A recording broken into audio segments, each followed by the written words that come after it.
이번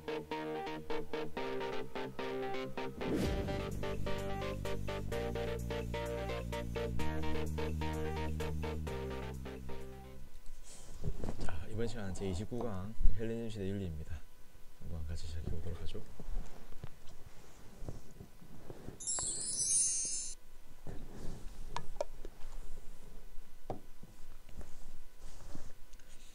헬레니즘 시대 이게 무슨 의미냐? 헬레니즘 거대 제국의 시대를 할 수 있습니다. 그래서 알렉산더 왕부터 로마 제국 시대까지를 말하는데, 이 시기 개인들이 일단 첫째 겪는 어려움은 정체성의 상실입니다. 예전에는 도시국가, 소공동체의 시민이었는데 지금은 거대 제국의 외로운 시민이라는 겁니다. 이 폴리스식의 기본적인 특징은 직접 민주주의 형식입니다. 그래서 정치에 참여함으로써 개인이 해야 할 일이 있고, 개인의 어떤 정치적인 업무가 있고, 또 공동체에 헌신하고 참여한다는 이 부분이 굉장히 자신의 삶에서 굉장히 중요한 부분이었습니다. 한데 제국이 커지게 되면서 직접 민주주의가 아니라 이제 제국 황제가 통치하는 이런 시대가 되면서 공화정 혹은 그래서 대표자들이 대신한다거나 황제가 통치하게 되면서 이 자기가 참여해야 될 정치 영역을 상실하게 되고, 그래서 실제 이 사람들은 그러니까 할 게 없는 겁니다. 할 게. 당시 이제 시민이라면은 그냥 일반적인 평민을 말하는 것이 아니라 귀족입니다. 귀족. 돈이 많고, 맞죠? 할 일이 없는 사람들입니다. 그러니까 평소에 할 게 없기 때문에 막 이 정치를 열심히 하는 거였는데, 정치를 안 하게 되니까 정말 할 게 없는 거죠 이제. 그래서 쓸데없는 짓을 많이 합니다. 그래서 놀기도 많이 놀고, 하지만 재미없죠. 어려 놀면, 맞죠? 네, 그래서 뭔가 좀 심심한 상황입니다. 그런 가운데 불안감이 겹치는 거죠. 끊임없이 정복 전쟁이 계속되니까 계속 전쟁이 있는 거고, 언제 죽을지 모르는 거죠. 또 정치적인 혼란, 정치적 상황도 계속 급변합니다. 제재 공화정 됐다가 또 끌어내렸다가 다시 황제 됐다가 막 정치적 혼란이 계속되고 있고, 그리고 이 제국이 커지게 되면서 원래 그리스인들만 즐기던 문화에 이제 외부의 문화가 이제 침투해 들어오는 거죠. 그러니까 어떤 문화 충격을 경험하게 되는 거죠. 그래서 굉장히 이제 혼란스러운 상황이 되는 겁니다. 이런 혼란스러운 상황이 헬레니즘 시대고, 따라서 이러한 헬레니즘 시대의 그 문제점을 해결하기 위해서 나온 것이 헬레니즘 시대 윤리입니다. 그래서 이 시기 윤리학의 목적은 무엇보다도 개인의 안심인명이죠. 이전 시기 그리스 윤리학 보면 굉장히 거대한 윤리학입니다. 그렇죠? 어떤 정의란 무엇인가, 객관적인 본질이란 무엇인가, 객관적인 보편적인 윤리란 무엇이고, 그것을 어떻게 인식할 수 있을 것인가, 인식론적인 문제, 이런 문제까지 다루고 있었는데, 이제 그런 문제들은 다 치워버리고, 어떻게 내가 스트레스 안 받나, 내가 어떻게 하면 좀 더 편하게 살 수 있을까, 그 생각을 하면서 만들어낸 윤리라는 거죠. 굉장히 소심한 윤리, 맞죠? 소규모의 윤리입니다. 그래서 소대담론이라고 하죠. 소담론이라고 하죠. 소담론. 그래서 이러한 개인의 안심인명, 이게 말이 뭐냐? 그래서 안심이 말 그대로 풀면 어떠한 외부적 현상에도 흐트러지지 않는 마음 상태로 합니다. 그래서 편안한 마음 상태에서 어떤 상황이 와도 뭐 상관없어, 이런 식으로 맞죠. 쿨할 수 있는 자세, 이런 자세가 필요한 것이죠. 이 시기죠. 그래서 옆에서 막 전쟁이 터지고 정치적으로 혼란이 와도 그까짓 거 뭐 이렇게 되는 거죠. 이 상황을 한번 봅시다. 그래서 이 시기 이 안심인명을 위해서 두 가지 방법이 있습니다. 첫째는 놀기, 맞죠? 세상 일 신경 쓰기 싫어, 재밌게 놀자, 쾌락을 즐기는 방법이죠. 쾌락주의입니다. 반면에 이 상황이 힘들구만, 하지만 참고 견뎌내야지, 인력주의, 이 방법 두 가지가 있습니다. 그래서 이런 안심인명의 방법이 두 가지가 있고, 두 가지 학파로 발전하게 되죠. 그 학파가 에피쿠로스와 스토아입니다. 에피쿠로스는 쾌락주의, 스토아는 금욕주의죠. 에피쿠로스가 추구하는 이 이상적인 상태는 아타락시아입니다. 아타락시아, 고통이 없는 상태죠. 반면 스토아가 추구하는 이상적인 상태는 아파테이아입니다. 그래서 파토스가 정념이니까 정념이 없는 상태. 그래서 에피쿠로스는 고통이 없는 상태, 고통을 없애기 위해서 고통이 없는 것이 뭐라고 했으니까 쾌락이라는 거죠. 쾌락이란 다른 것이 아니라 고통이 없는 거니까 쾌락주의 추구하면서 고통이 없는 상태인 아타락시아를 추구했고, 스토아는 금욕주의이기 때문에 참고 견디는 거죠. 그래서 참고 견디고 이성적으로 자신을 제어하는 거죠. 제어하는 삶입니다. 욕망이 휘둘리지 않도록, 쾌락을 추구해 쾌락에 휩쓸리지 않도록, 욕망에 휩쓸리지 않도록 욕망을 부여잡고 제어제하는 그런 제어하는 삶, 정념을 거부하는 삶이 아파트입니다. 정념이라면 정념이 뭐냐? 어떤 감정의 극심한 기복, 굉장히 극심한 기복 혹은 감정을 컨트롤하지 못한 상태죠. 어떤 감정적인 컨트롤을 잃어버린 상태. 그래서 이런 거죠. 너무 화나, 참지 못해, 이런 참지 못해 상황. 그래서 내 친구가 방금 내 연필을 가져갔어요. 열받아요. 자꾸 생각하면 생각할수록 열받습니다. 아, 저 연필 내가 써야 되는데, 저 자식 그냥, 그냥 뭐 이게 지금 정념신 상태입니다. 죠 연필 가져왔을 때 쓰다 주겠지. 이런 자세. 이게 정념이 없는 상태입니다. 자, 에피쿠로스 한번 먼저 보죠. 에피쿠로스. 창시한 에피쿠로스입니다. 그래서 에피쿠로스입니다. 자, 에피쿠로스의 내용은 뭐냐? 에피쿠로스는 이런 걸 합니다. 쾌락은 유일한 선이고 고통은 유일한 악이다. 당연히 선을 추구하기 위해서는 우리는 선을 추구하는 것이 윤리학의 목적 아니겠습니까? 당연히 쾌락을 추구해야 된다는 거죠. 그래서 only 쾌락만 추구한다는 겁니다. 다만 그 쾌락은 다른 것이 아니라 고통의 부재라는 겁니다. 굉장히 소극적인 발언입니다. 쾌락이라는 것은 뭔가를 더욱 해서 얻는 것이 아니라 단지 우리가 겪어야 될 고통을 없애는 거죠. 그것이 쾌락이라는 겁니다. 굉장히 소극적인 추구다. 쾌락이다. 라고 보는 거죠. 그래서 고통은 쾌락의 부재. 쾌락은 특별한 것이 아니라 단순히 고통이 없는 겁니다. 그래서 고통이 없애는 것이 쾌락을 얻는 방법이죠. 그래서 쾌락을 얻기 위해서 다른 것이 하는 것이 아니라 고통을 없애는 겁니다. 고통을. 그래서 우리의 고통을 주는 게 무엇이 있는가 알아내고 그 고통을 다 없애주는 것이 에피쿠로스의 목적인 거죠. 그래서 이 쾌락을 일단 나눕니다. 에피쿠로스는 적극적 쾌락, 동적 쾌락이라고 해서 육체적이고 순간적이고 강력한 쾌락입니다. 이걸 추구하게 되면 당연히 고통을 수반하게 되죠. 결국 고통입니다.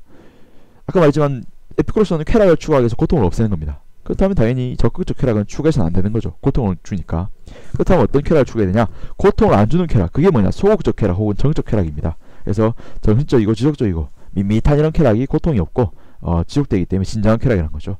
그래서 쾌락은 다른 것이 아니라 고통을 없애는 거기 때문에 별다른 걸 하는 것이 아니라 고통을 없애는 것만 하는 겁니다. 소극적인 자세인데 그 어떤 것이 있냐? 그래서 당연히 이 추구하는 이상적인 상태를 뭐라고 하냐? 아타락시아라고 합니다. 아타락시아.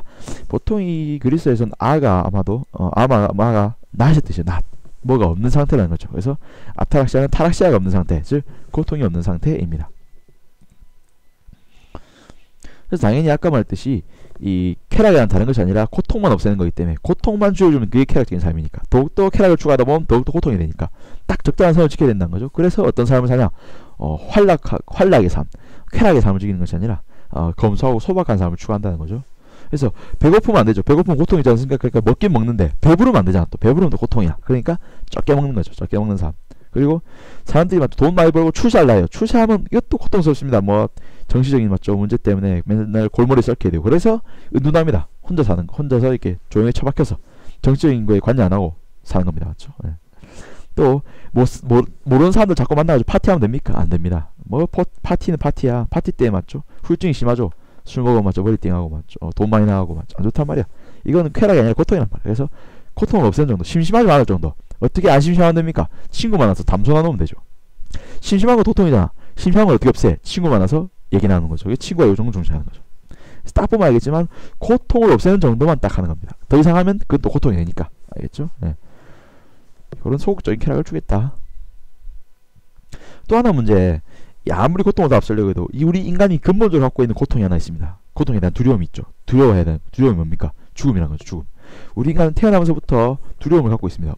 죽음에 대한 두려움이 있단 말이야. 이걸 없애려고 하는 어떻게 됩니까? 그래서 일단 죽음이 고통이 아니라는 사실 인식시켜야겠죠. 그래서 이런 말을 합니다. 죽기 전에는 죽음이 오지 않았고 죽음 후에는 죽음을 느낄 수 없으므로 죽음은 고통이 아니다. 우리 인간이 일단 에피쿠로스는 이렇게 봅니다. 우리 인간이 어떤 우주에 존재하는 꽉 차있는 원자들의 지파이라고 봅니다. 원자들이 그냥 지파에 불과해요. 따라서 죽기 전에는 당연히 죽음에 대해서 모릅니다. 느낄 수가 없어요. 죽음, 아무리 여러분들이 죽음 비슷한 거 느껴보려도 느낄 수가 없습니다. 죽을 만큼 외롭고 안 돼요. 죽을 만큼 죽는 게 뭔지 몰라요. 아직까지 말만 그렇게 하지. 그렇죠? 심심하면 죽어 몰라 이런 말 하는데 맞죠? 모르요. 어떤 고통인지 아무도 알 수 없습니다. 한데 또 중요한 건 죽은 후에는 그래도 고통을 느낄 수 있냐? 아까 말했듯이 우리가 흩어지고 없어지지 않습니까? 우리의 몸이라는 것이 다 원자로 분해돼서 없어진단 말이에요. 느낄 수 있어요? 없어요. 죽는 순간 신경이 차야 되잖아. 그럼 죽음을 느낄 수가 없다는 거죠. 그래서 죽음은 고통이 아니다라는 거죠. 그래서 죽음은 두려워해야 될 것이 아니다. 그래서 죽음은 두려운 것이 아니다. 그래서 우리 인간의 최후의 고통인 죽음마저도 없애주는 겁니다. 그럼 진정한 쾌락으로 나아갈 수 있겠죠. 이것이 에피쿠로스의 생각입니다. 자, 그 다음 두 번째로 스토아학파 알아볼까요? 스토아학파.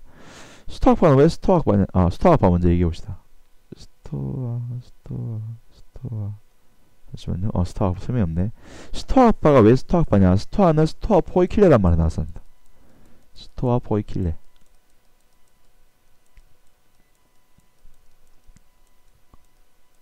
강당은 강당인데 혹은 기둥이죠. 기둥인 기둥. 기둥 혹은 뭐 강당이라는 뜻인데 이게 뭐냐? 포이킬레, 울긋불긋하다는 뜻입니다.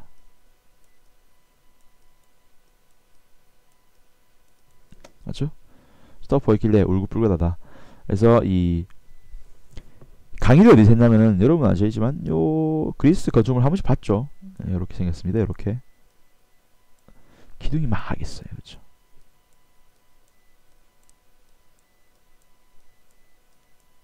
그렇죠? 기둥이 막 있단 말이야. 여기서 한 거죠. 여기서. 근데 여기 알다시피 우리 건물로 치면 로비입니다. 로비. 로비는 뭐 하는 곳이에요? 이게 사무 보는 곳이고 진짜 강의하는 곳입니까? 강의하는 곳이 아니고 사람들이 잠깐 만나는 곳 혹은 지나가면서 들리는 곳이죠. 그렇죠? 근데 여기서 강의를 한 겁니다. 로비에서. 어떻게 왜? 맞죠? 아무나 와서 들으라는 거죠. 네. 그래서 출입은 로비는 원래 아무나 출입할 수 있지 않습니까? 그래서 로비까지는 들어올 수 있으니까 로비에서 수업해버리는 거죠. 아무나 들으라고. 그래서 실제 스토아파는 굉장히 다양한 사상가들, 다양한 계층의 사람들이 하고 있습니다. 그래서 제논 이런 유명한 철학자도 있고, 그렇죠? 혹은 에픽테투스라는 사람도 있어요. 유명한 사람인데 굉장히 중요한 인물인데 이 사람은 노예입니다. 노예. 제논은 나중에 철학자고 에피테투스는 노예입니다. 노예. 노예인데도 이런 스토아 철학을 해요. 또 마르쿠스 아우렐리우스라고 유명한 왕이 있습니다. 왕. 이런 사람도 이 왕도 이 스토아학파에 속합니다. 그래서 다양한 계층의 사람들이 이 스토아의 학문을 연구한 거죠. 굉장히 개방된 그런 학문이고 모든 사람들 모두를 마치 무엇으로서 비천 가릴 것 없이 모두에게 동등하게 이렇게 대하려고 애쓴 스토아학파입니다. 나중에 내용을 배우다 보면 왜 그렇게 동등하게 대하게 됐는지 알게 될 겁니다. 스토아학파는 첫째로 해서 뭘 얘기하냐? 로고스라는 걸 얘기합니다. 로고스는 뭐냐? 이성은 이성인데 무슨 이성? 무슨 우주의 이성, 신적인 이성, 그래서 세계의 본질이라는 얘기를 하죠. 그래서 이 세계라는 것은 로고스가 지배하는 삶입니다. 이 세계입니다. 이 세계는 로고스가 지배하고 있어요. 로고스라는 이성이. 그래서 우주는 이성의 지배를 받고 있고, 이러한 모든 이 우리의 자연의 현상들은, 모든 현상들은 이 자연의 법칙인 로고스에 의해서 일어난다는 거죠. 로고스는 곧 자연의 법칙이잖아요. 법칙, 맞죠? 여기서 법칙. 그래서 모든 만물을 지배하고 있는 법칙이기 때문에 모든 현상은 이 만물의 법칙, 자연의 법칙, 로고스에 의해서 일어난다는 겁니다. 당연히 우리 인간의 운명이라는 것도, 인간의 운명도 뭐가? 로고스가 정해놓은 방향에 따라서 움직인다는 거죠. 그렇죠? 아니, 인간의 운명은 거부할 수 없습니다. 인간의 운명은 뭐가? 로고스가 정해놓은 거죠. 그렇죠? 그대로 흘러가야 되는 거죠. 근데 사람들이 이러한 우주의 현상에 대해서 반응이 이렇습니다. 어떤 사람들은 그렇지, 이건 로고스에서 일어나는 현상이니까 그래, 운명이야, 피할 수 없어, 받아들여야겠다는 생각을 하는데, 반면에 비이성적인 사람들은 잘 몰라요, 로고스가 뭔지. 그러니까 왜 나한테 이런 일이 짜증낸다는 거죠. 이 짜증이 뭡니까? 정념의 상태인 거죠. 정념. 그렇죠? 감정을 컨트롤할 수 없는 상태, 정념입니다. 그렇죠? 그래서 친구가 딱 빌려왔는데, 친구가 빌려간 것을 보고 저 친구가 나의 운명이니까 빌려왔겠지. 연필이 맞죠? 연필 빌려왔을 때 네가 연필 빌려간 건 내 운명이니까 그래, 이해해야지, 이렇게 넘어갈 수도 있는데, 또 한 친구는 내가 써야 되는데, 야 너나 임마, 이러면서 싸우게 된다는 거죠. 이게 정념의 상태인 겁니다. 그렇죠? 그래서 이성적인 사람은 이 로고스적인 우주의 질서를 이해하고 있기 때문에 순응하게 된다는 거죠. 반면 비이성적인 사람들은 그런 로고스에 대한 인식이 없기 때문에 막 덤빈다는 거죠. 그렇죠? 막 극복하려고 애쓰고, 하지만 그럴수록 더 힘들어지는 거죠. 스트레스 받고. 아까 봤듯이 이 헬레니즘 시대 윤리 특징이 뭡니까? 스트레스 안 받는 거 아니겠습니까? 당연히 상황 자체는 스트레스밖에 없어요. 맞죠? 내가 뭐 괴로움을 겪는 일밖에 없는 거죠. 뭐 아는 사람이 죽었다거나, 친한 친구가 죽었다거나, 혹은 뭐 정치적인 어떤 압박에 의해서 멀리 유배를 당했다거나, 이런 상황인데, 이런 상황 속에서도 이것을 스트레스 받아들이냐, 아니면 내가 받아들이기를 당연한 걸 받아들이냐, 이 차이인 거죠. 스트레스는 뭐 막을 수 있다, 막을 수 있으면 좋겠지만은, 이미 스트레스의 어떤 그 사건이 일어났다면은 그것을 받아들이는 입장이 중요한 거죠. 우리의 마음가짐이 중요한 거죠. 맞죠? 물이 지금 있습니다. 여기 물이 딱 열어보니까 물이 반 남았어요. 어떤 사람은 반밖에 안 남았네? 이런 사람이 있고, 반이나 남았네? 이런 사람도 있단 말이죠. 이건 우리의 마음가짐의 문제인 거죠. 현상은 어쩔 수 없는 거죠. 현상은 어쩔 수 없는 것이고, 우리의 마음만 조절할 수 있다, 이런 입장입니다. 스토아는. 그래서 저는 물을 마시겠습니다.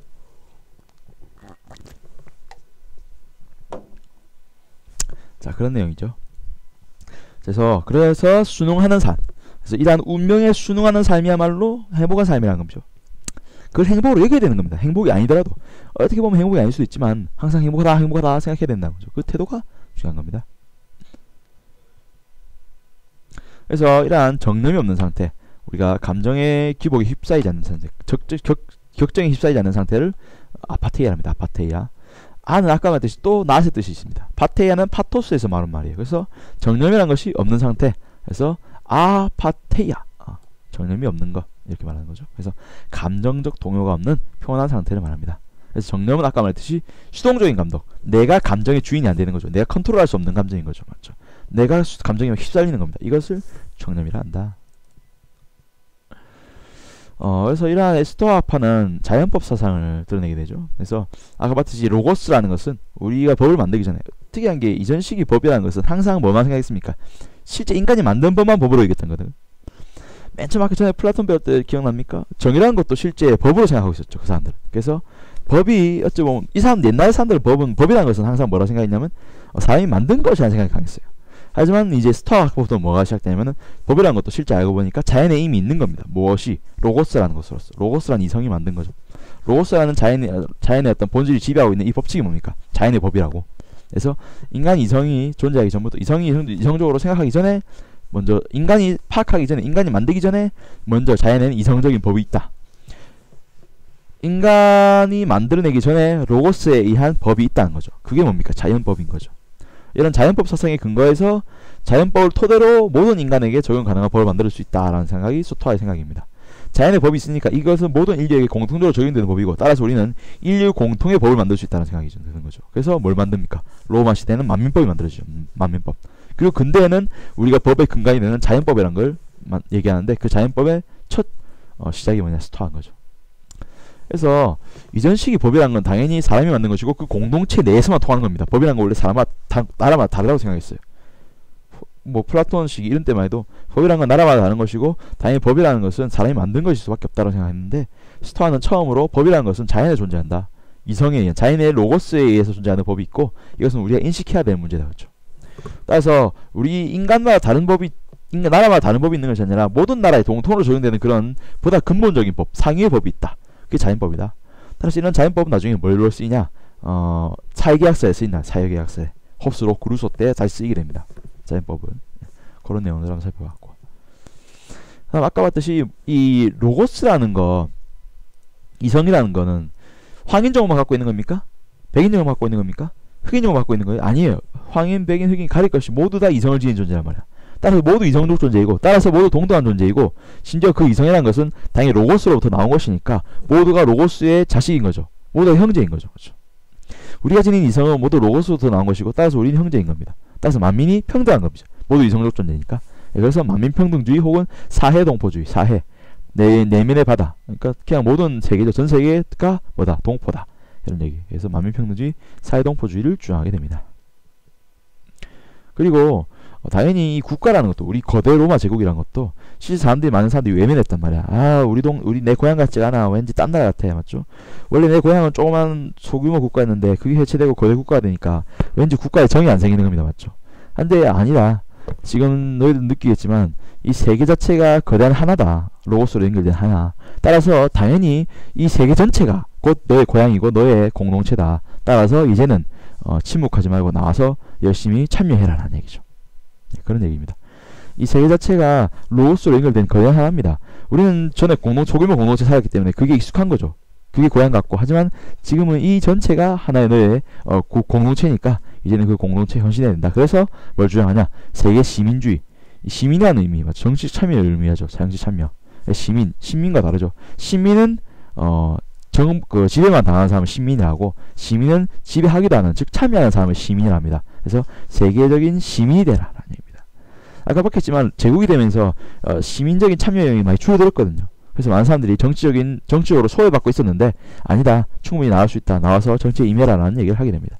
이것이 스토아의 입장이죠.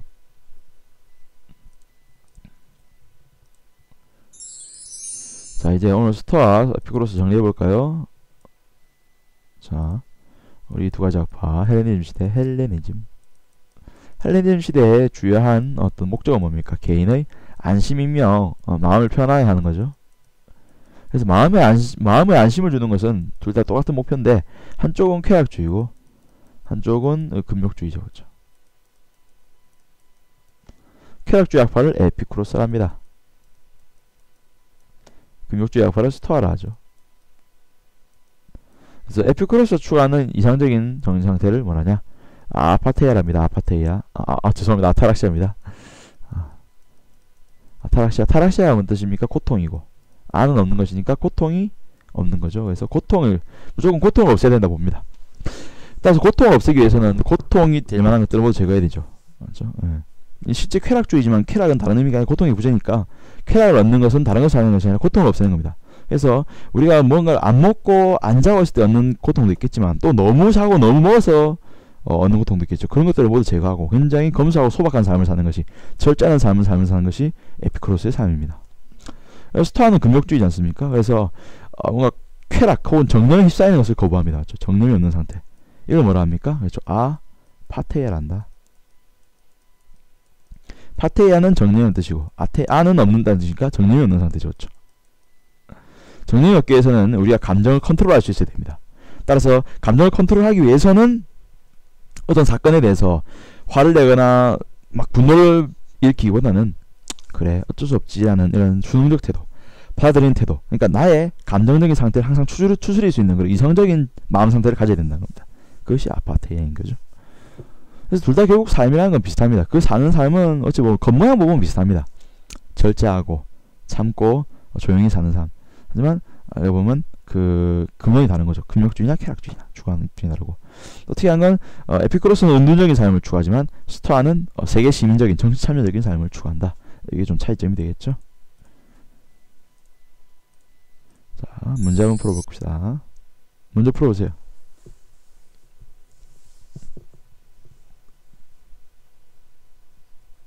자, 볼까요?